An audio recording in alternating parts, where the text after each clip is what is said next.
you're telling me that our city with an $115 billion budget can't make sure our people are fed, housed, have access to childcare? Nah, it's game over for that. The past 4 years, the mayor took us on a roller coaster ride of uncertainty and austerity, and we finally have the opportunity to elect someone new. But it's not just the mayor we need to be concerned about. There's another elected official that plays a critical role here, and we all need to tap into this race. We're talking about the race for Controller.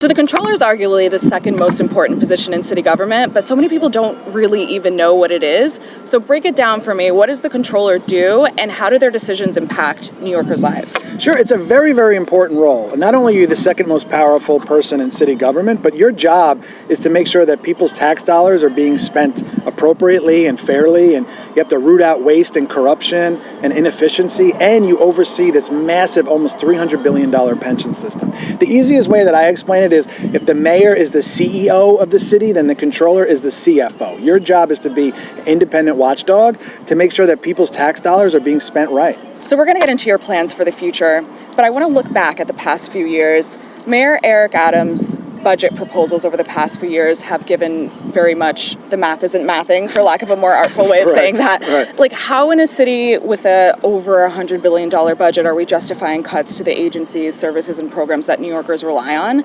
And on the one hand, it feels like indiscriminate slashing, but on the other hand, it almost feels like targeted attack on like the working class, Black and brown communities, vulnerable communities. And the budget is negotiated with the city council. Yep. And I'm wondering, in your role as the finance chair, how you fought back against those cuts, but also what is your biggest lesson from negotiating those budgets that you would take with you? It's a great question. I would not be running for controller if I didn't have the experience of being the chair of the finance committee, where my job is to oversee the negotiations for this massive $115 billion budget. And you're right. New Yorkers shouldn't be struggling so hard in the richest city in the world. With a $115 billion budget, we have all the money we need to do all the things we need and all the things that working class people rely on. But for the past 3.5 years, Eric Adams has took a sledgehammer to these things. Things like, early childhood education, our parks, our libraries, CUNY, all the things that make New York City great, he's tried to cut, and we've had to fight with him. Basically, my day job has been, for the past 3.5 years, fighting against Eric Adams every single day, because he makes these stupid decisions, cutting things that working class people rely on.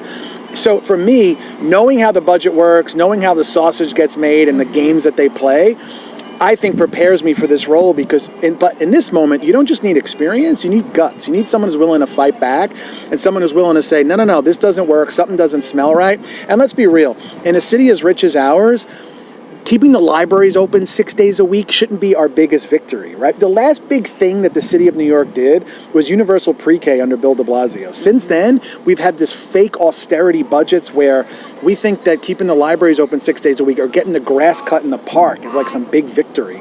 And people are rightfully pissed off about that because they pay a lot in taxes and they're not seeing a return on their investment. So the controller's role is sort of that next step to make sure that when people are paying their taxes, they feel good about it. They feel that they're seeing a return on their investment. And right now, New Yorkers just don't feel that. So one piece of the controller's job is to act as a check on the mayor. Yeah. And that's kind of broad, right? Like that could be a finger wag, like a no, don't do that. So talk to me about some concrete ways that you would act as a check on the mayor and hold them accountable with regard to the budget process, but also beyond that.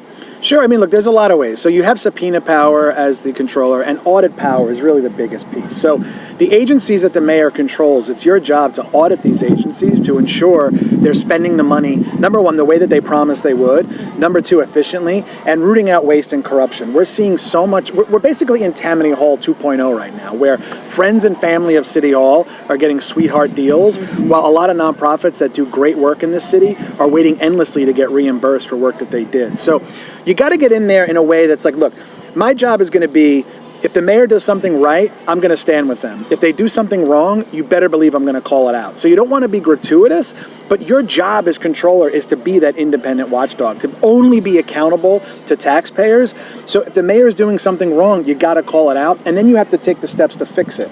So when you do these audits, it's not enough to just say, okay, we audited NYCHA and we found that they're wasting money. Okay, what is your plan now to fix it? How do you come up with a policy prescription to fix what you found that's broken? It's also about issuing reports that gives data to the state legislature or the city council so they have the information they need to get serious about passing better legislation to fix our problems. So I know right now as a city council person, when the controller issues reports, we read these things and it helps inform our policy decisions. So it's a very important role. Obviously, you can't pass legislation as controller, but what tools do you have to make sure that the reports aren't just, sitting on a shelf? Right. So that's the thing, right? Like if you do an audit and it says, we found the Department of Education could be doing a lot better with their $40 billion budget. That's like me telling you water is wet. So you do the audit, you find what's broken, and you find the dysfunction. Now you have to actually try to fix it. And I've heard from, and I know from my own self, from other legislators, lawmakers too, that they use a lot of the reports that have been issued by the Comptroller's office to inform their policy decisions. So that's a really big deal, because when you find that there are broken systems and you want to fix them, that's when you need the lawmakers to step in. So, and my experience as being finance chair, I know where the bodies are buried and I know how all this stuff works. And people rightfully feel like they should be getting such a better deal out of their city. And I know why they feel that way, especially for me as a Brooklyn guy. Look, there's some neighborhoods who are used to getting the full loaf of bread, and there's other neighborhoods that are used to fighting over crumbs. So borough equity and racial equity is important to me, because I want to understand, how are these agencies spending their money? Why is the garbage getting picked up more in one neighborhood and not another neighborhood? Why are the educational outcomes better in this zip code and not that zip code? Yeah. It all comes down to how we spend our money. So digging into these agencies and understanding how they're prioritizing stuff, it sounds wonky and nerdy, but it's like this would have real impact on the lives of working class people. Are there specific agencies that you're looking at where you think maybe money needs to be shuffled around, reprioritized, or maybe they're even overfunded? Department of Education, that's where I'd start. It's a $40 billion budget. I'm a public school kid. I don't know a public school teacher or parent who feels like they're working with a $40 billion budget, right? That money is not making it to our classrooms. Our kids are not getting a $40 billion education. I have endless respect for public school teachers and staff, but we could be doing much better with a budget that big.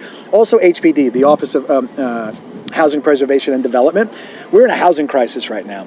The HPD budget is like $3 billion. That does not scream housing crisis to me. And part of it is because Mayor Adams has hollowed out all these agencies. And on the staffing level, it's skeletal. There's no one there. There's no one answering the phone. And that is impacting real life. That's impacting people who are trying to get processed for housing vouchers to get out of shelter. It's impacting developers who want to build affordable housing. So all of this stuff comes down to how we spend our money.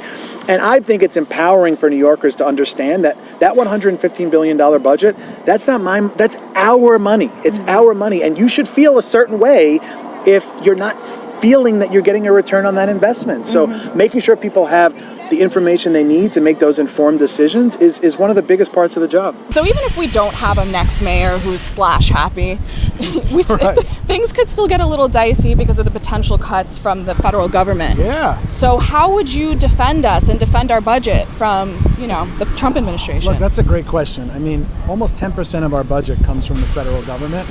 And those are our tax dollars that we send to Washington, and we need them to send it back to us, right? Yeah. Half of the city is on Medicaid. The bill that they're trying to put through now would be an absolute catastrophe for the city of New York.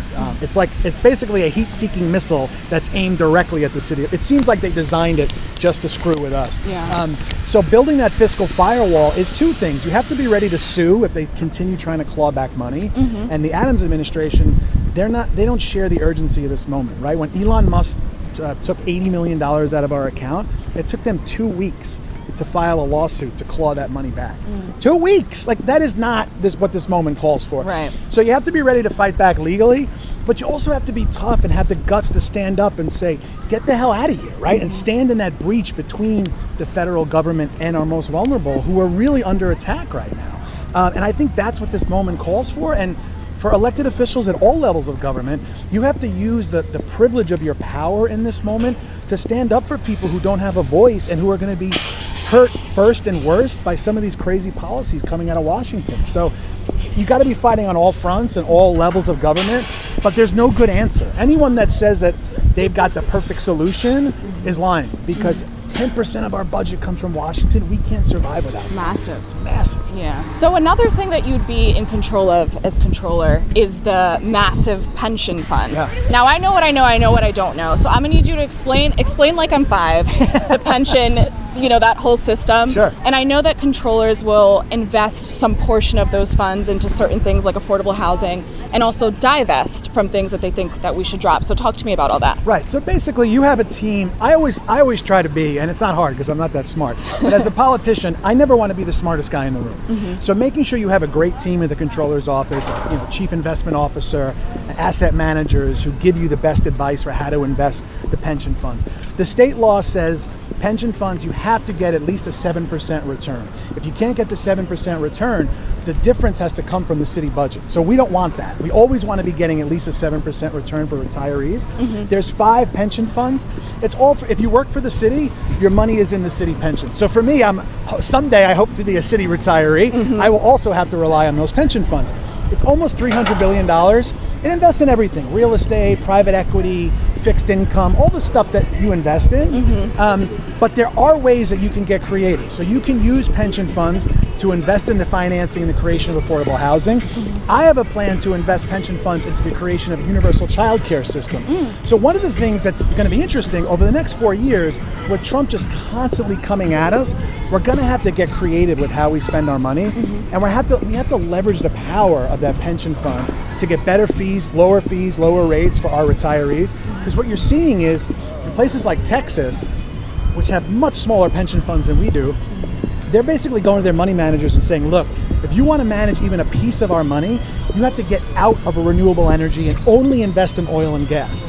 So what we need to do is the opposite. We need to say, look, if you want to manage our money in the city of New York, you have to align with our values, get the hell out of oil and gas, invest in renewable energy. Otherwise, we're going to take our money elsewhere. So you don't want to play politics with people's money because this is retirees' money. You want slow, steady, quiet investments. You don't want to make a lot of noise.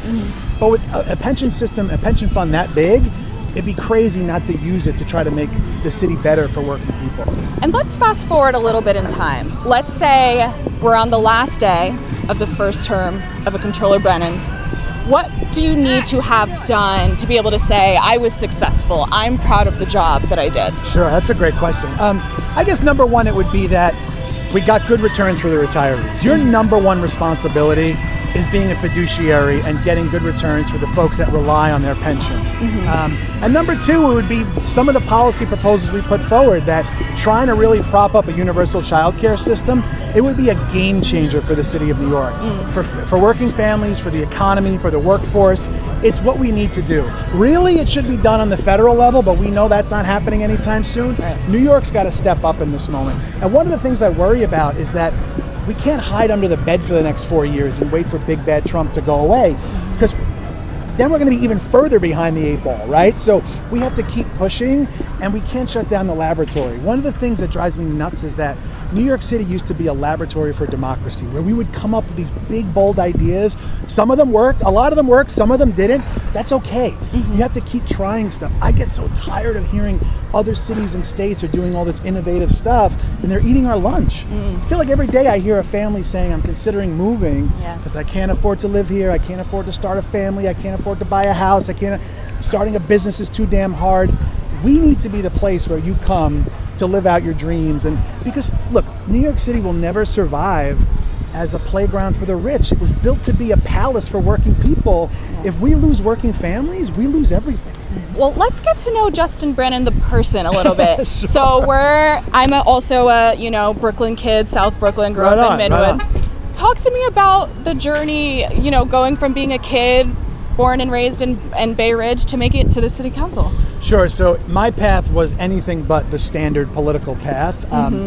If the tattoos give you any indication. Right. I gave it away. I grew up wanting to be a member of the Ramones, not a member of the city council. I learned 3 chords at McKinley Junior High School, 3 guitar chords, and it afforded me a career as a world touring punk rock musician. Put out a bunch of records, you name a country, we played there and slept on a floor there. It was amazing. But I always loved helping people, so I was always sort of searching for something bigger and more rewarding. And national politics to me was always super foreign and far away. It was like, these guys, whatever they're talking about up there, it doesn't affect my day-to-day life.